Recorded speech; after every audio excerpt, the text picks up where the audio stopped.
আসসালামু আলাইকুম। কেমন আছেন সবাই? আশা করছি যে যেখানে আছেন সবাই ভালো আছেন। সো গাইজ, আজকে আমরা কথা বলছি Oppo Find N2 ফিলিপকে নিয়ে। সো এটি একটি এমন ফোন হতে চলেছে যার ডিজাইন অ্যান্ড বিল্ড কোয়ালিটি অনেক বেস্ট হতে চলেছে অ্যান্ড অনেক স্টাইলিশ ফোন হতে চলেছে অ্যান্ড এটি ফোন হতে চলেছে ফিলিপ। সো আমরা আজ এই ফোনটির আনবক্সিং অ্যান্ড এর ভালো দিক এবং কিছু খারাপ দিকও রয়েছে যেগুলো আমরা বলতে চলেছি, তাই অবশ্যই এই ভিডিওটি শেষ পর্যন্ত দেখতে থাকুন।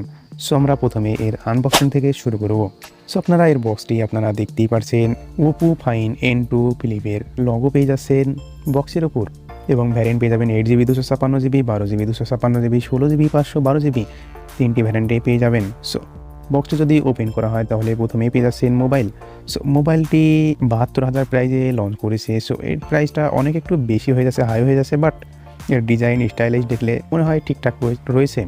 এখানে চার্জার পেয়ে যাবেন, 67 ওয়াটের চার্জার পেয়ে যাবেন, সি টাইপ টু এ কেবল পেয়ে যাবেন, ব্যাটারি পেয়ে যাবেন 4300 mAh, 44 ওয়াট সাপোর্ট পেয়ে যাবেন, চার্জার পেয়ে যাবেন সি টাইপ টু এ কেবল।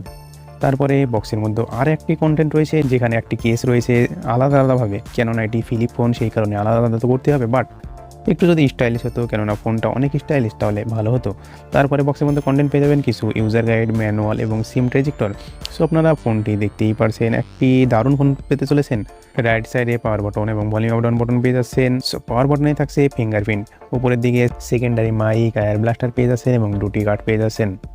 বটনে আপনারা দেখতেই পারছেন সিম ট্রেজেক্টর, C type port, speaker and microphone primary রয়েছে এবং থিকনেস পেয়ে যাচ্ছেন 7.5 mm, যেটা অনেক কম থিকনেস। ওপোর ব্র্যান্ড পেয়ে যাচ্ছেন নিচের দিকে। সাইডে আপনারা দেখতে পাচ্ছেন যদি ডবল করা হয় তাহলেও অনেক কম থিকনেসই পেয়ে যাচ্ছেন। ওয়েট পেয়ে যাচ্ছেন 196 গ্রাম।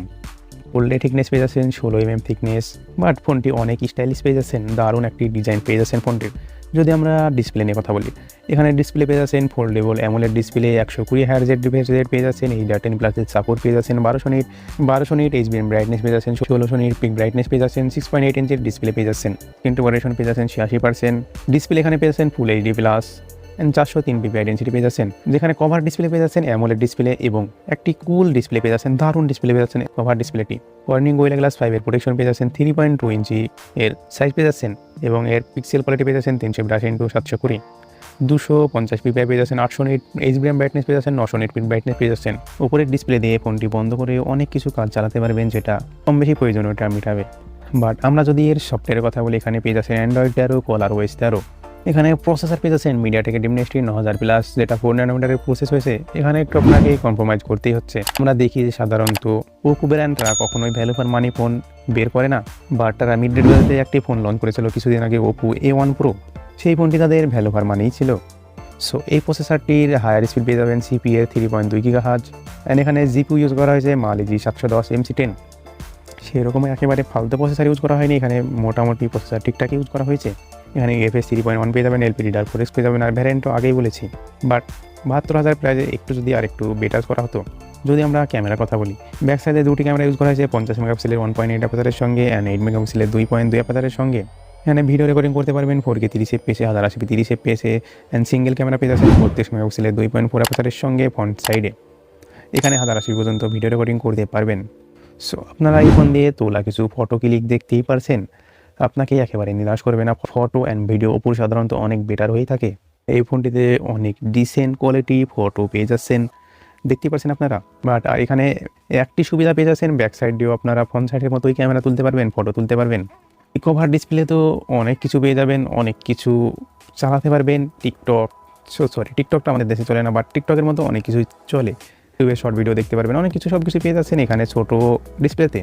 সব কিছু মিলে এই ফোনটির ডিজাইন অসাধারণ ডিজাইন পেয়ে যাচ্ছেন। এখানে স্টিরিও স্পিকার পেয়ে যাচ্ছেন, এখানে 5G ব্র্যান্ড পেয়ে যাচ্ছেন, তার সঙ্গে ছোটো ছোটো feature wifi, Bluetooth, GPS, NFC এখানে ইউজ করা হয়েছে, বাট রেডিও এখানে ইউজ করা হয়নি, যেখানে কোনো ফোনে রেডিও ইউজ করা হয় না। বাট এই ফোনটির যদি কমের কথা বলি, এখানে পেয়ে যাচ্ছেন সাইড মাউন্টেন ফিঙ্গারপ্রিন্ট, যেটা কারো কারো পছন্দ, আবার কারো কারো পছন্দও না। আবার পেয়ে যাচ্ছেন এখানে প্রসেসর 9,272,000 প্রাইজে মিডিয়াটেকের প্রসেসর, এটি একটু নিরাশ করার বিষয়। তারপরে যদি কমের কথা বলি, তাহলে এর ব্যাটারি পেয়ে যাচ্ছেন লিথিয়াম পলিমার 4300 mAh এর ব্যাটারি এবং 44 ওয়াটের ফাস্ট চার্জার পেয়ে যাচ্ছেন। সো এই ফোনটিরই এই কিছু কিছু কমের দিকগুলো রয়েছে, এবং এর কালার্স পেয়ে যাবেন ব্ল্যাক, গোল্ড অ্যান্ড ভায়োলেট, 3টি কালার্সে এই ফোনটি অ্যাভেলেবল। সো ভিডিওটি যদি ভালো লাগে তাহলে অবশ্যই একটি লাইক তো করবেন এবং বন্ধুদের মধ্যে ভিডিওটিকে শেয়ারও করে দেবেন। আর তাছাড়াও যদি আমাদের চ্যানেলে এখনও পর্যন্ত সাবস্ক্রাইব করে না থাকেন তাহলে প্লিজ সাবস্ক্রাইব করে নিন, এবং যারা অলরেডি সাবস্ক্রাইব করেছেন তাদেরকে থ্যাংক ইউ। সো ভালো থাকবেন, সুস্থ থাকবেন সবাই।